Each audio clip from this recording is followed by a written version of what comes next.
wabarakatuh. Selamat pagi teman-teman. Bagaimana kabarnya hari ini? Alhamdulillah baik semua. Sebelum pembelajaran dimulai, alangkah baiknya kita berdoa terlebih dahulu. Berdoa mulai. Berdoa selesai. Apakah hari ini ada yang tidak masuk? Alhamdulillah jika hari ini masuk semua. Pada pertemuan kali ini, Ibu sudah memberitahu kita akan belajar tentang materi statistik.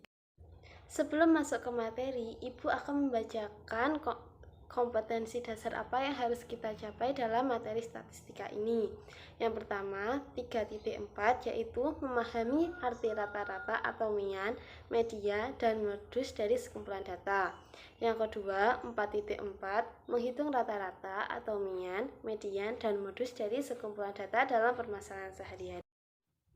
Dan untuk indikator pencapaian kompetensinya, yang pertama 3.4.1 menyebutkan cara mencari mean dari sekumpulan data. Yang kedua 3.4.2 menyebutkan cara mencari modus dari sekumpulan data.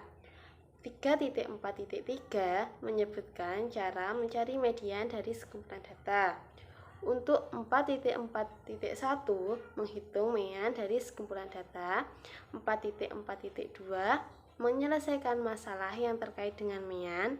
4.4.3 menentukan modus dari sekumpulan data. 4.4.4 menyelesaikan masalah yang terkait dengan modus. 4.4.5 menentukan median dari sekumpulan data, dan 4.4.6 menyelesaikan masalah yang terkait dengan median. Untuk yang pertama, kita belajar tentang data statistik.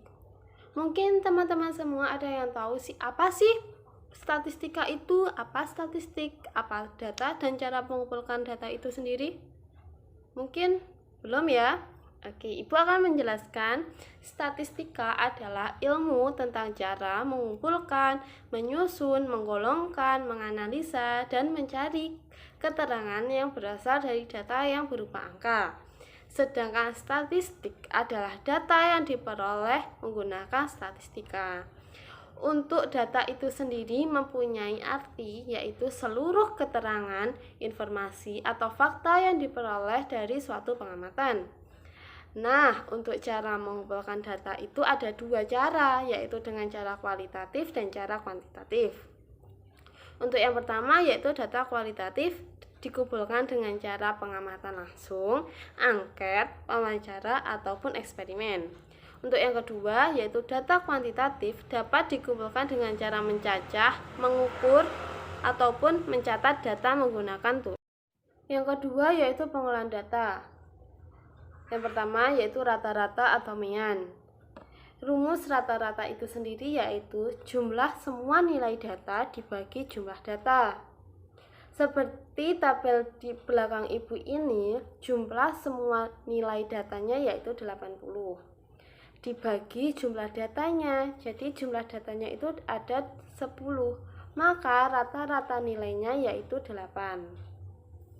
Pengolahan data yang kedua yaitu modus. Modus yaitu nilai yang sering muncul.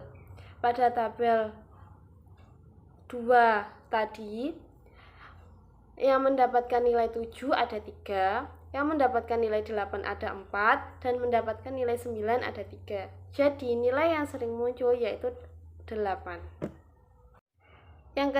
Pengolahan data yang ketiga yaitu median. Arti dari median yaitu nilai tengah dari data yang telah disusun berurutan mulai dari yang terkecil sampai yang terbesar.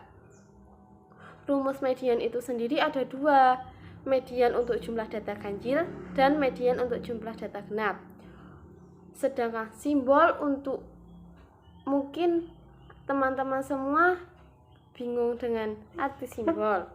Yang ME itu median, N jumlah data, dan X itu nilai data.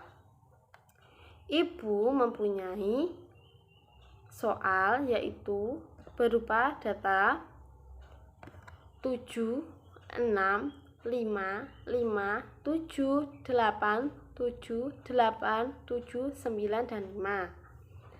Sebelumnya kita urutkan dulu data tersebut dari yang terkecil dan yang terbesar. data tersebut yaitu data ganjil. Ya, benar. Maka kita menggunakan rumus ME sama dengan X dalam kurung N plus 1 dibagi 2.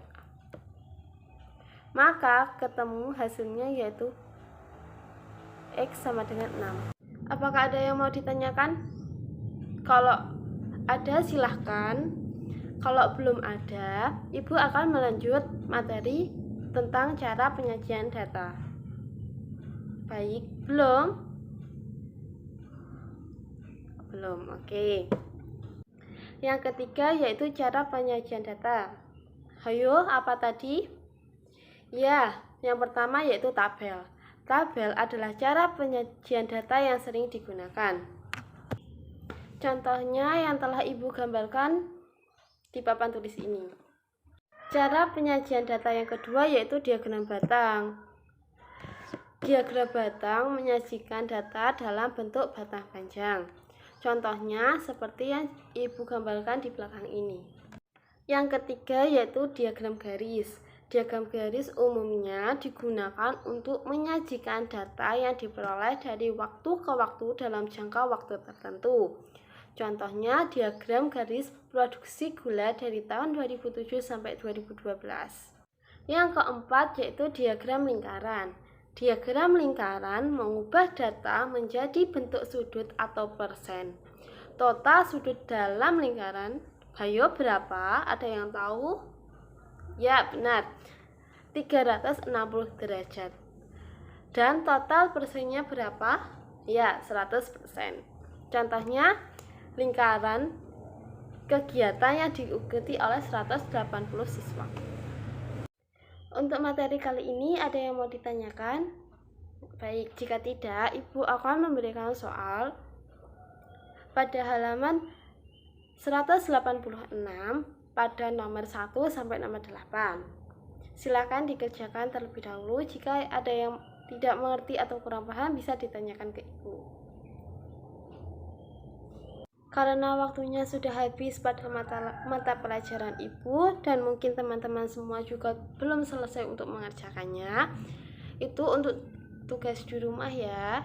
Jangan lupa belajar. Untuk minggu depan jangan lupa juga kita kuis pada materi ini dan materi minggu kemarin. Sekian dari Ibu. Wassalamualaikum warahmatullahi wabarakatuh.